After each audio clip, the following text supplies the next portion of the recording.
If you ask me, why do I stand here so unafraid of everything around me? Proudly I would say, I am a Muslim.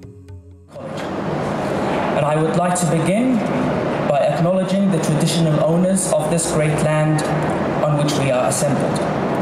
I pay my respect to their elders, past and present, and the elders from other communities who may be here today. Distinguished guests, ladies and gentlemen, boys and girls, today marks an especially significant day on our calendar.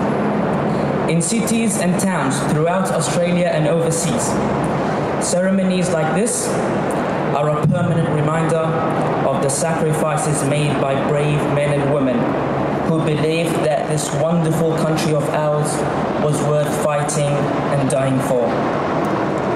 It also proves that the legend, born on the shores of Gallipoli, lives on a century after the historic event occurred.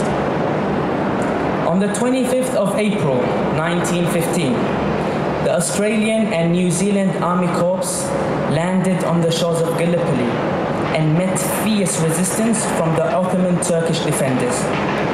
What had been planned as a bold stroke to knock out Turkey out of the war quickly became a stalemate, and the campaign dragged on for 8 months. Those 8 months were a grueling military disaster, but through it all, the diggers hung on with grit and determination.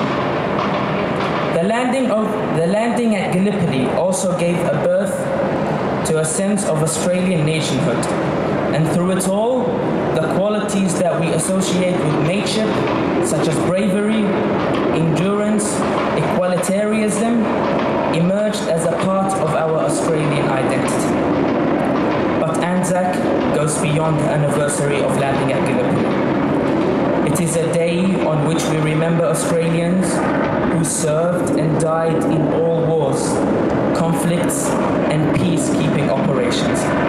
The spirit of ANZAC, with its human qualities of courage, mateship, and sacrifice, continues to have meaning and relevance for our sense of national identity.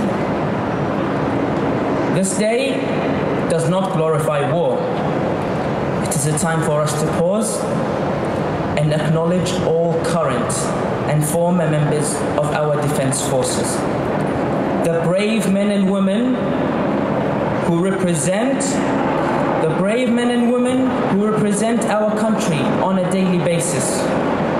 We must not forget today's veterans, the young men and women who are returning from duty in places like Afghanistan, Iraq, Solomon Islands, and East Timor.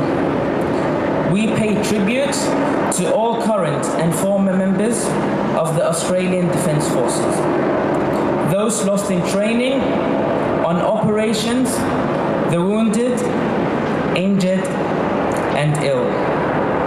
Today, as a teenager, on behalf of the younger generation, I would like to convey my special gratitude for all the work you have done that has allowed us to live in this beautiful country freely. We haven't forgotten you, we never will.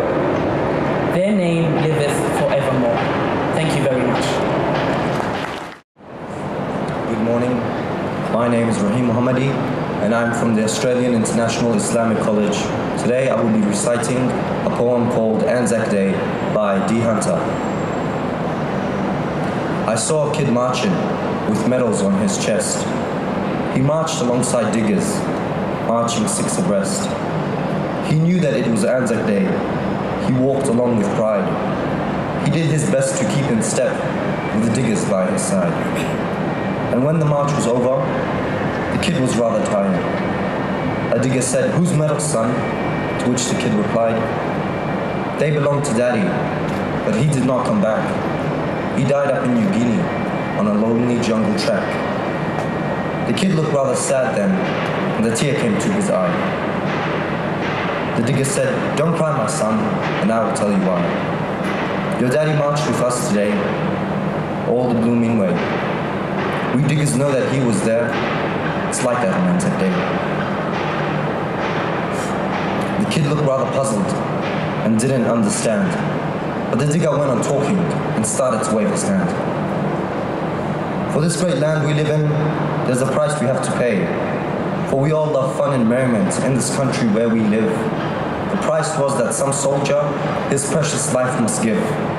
For you to go to school, my lad, and worship God at will, someone had to pay the price, so the diggers paid the bill. Your daddy died for us, my son, for all things good and true. I wonder if you understand the things I have said to you. The kid looked up at the digger, just for a little while, and with a changed expression said with a lovely smile, I know my dad marched here today. This is ANZAC Day. I know he did all the blooming way. Thank you.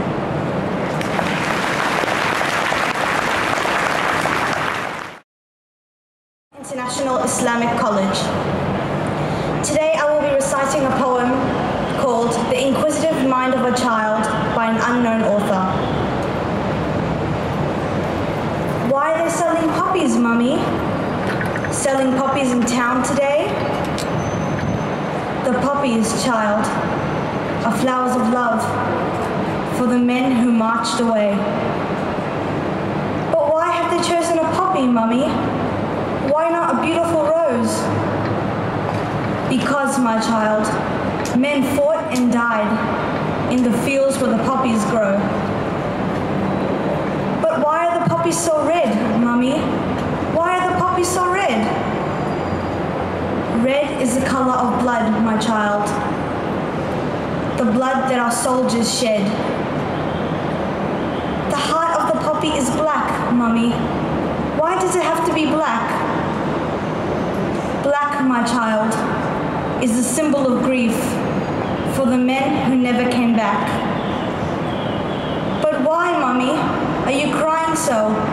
Your tears are giving you pain. My tears are my fears for you, my child, for the world is forgetting again. Thank you. And today, I will be reciting a poem titled Sir, written by Damian Morgan. Sir, would it help if I shed a tear? I swear it's the first time since this time last year. My spine is a tingle. My throat is all dry as I stand to attention for all those who died. I watch the flag dancing halfway down the pole. That damn bugle player sends chills to my soul. I feel the pride and the sorrow. There's nothing the same as standing to attention on ANZAC Day. So, sir, on behalf of the young and the free, will you take a message when you finally do leave? To your mates that are lying from Tobruk to the Somme, the legend of your bravery will always live on. I've welcomed Olympians back to our shore. I've cheered baggy green caps and watched wallabies score. But when I watch you marching, sir, in that parade, I know these are the memories that will never fade. So, sir, on behalf of the young and the free, will you take a message when you finally do leave? It's the least we can do, sir, to repay the debt. We'll always remember you, lest we forget. Thank you very much.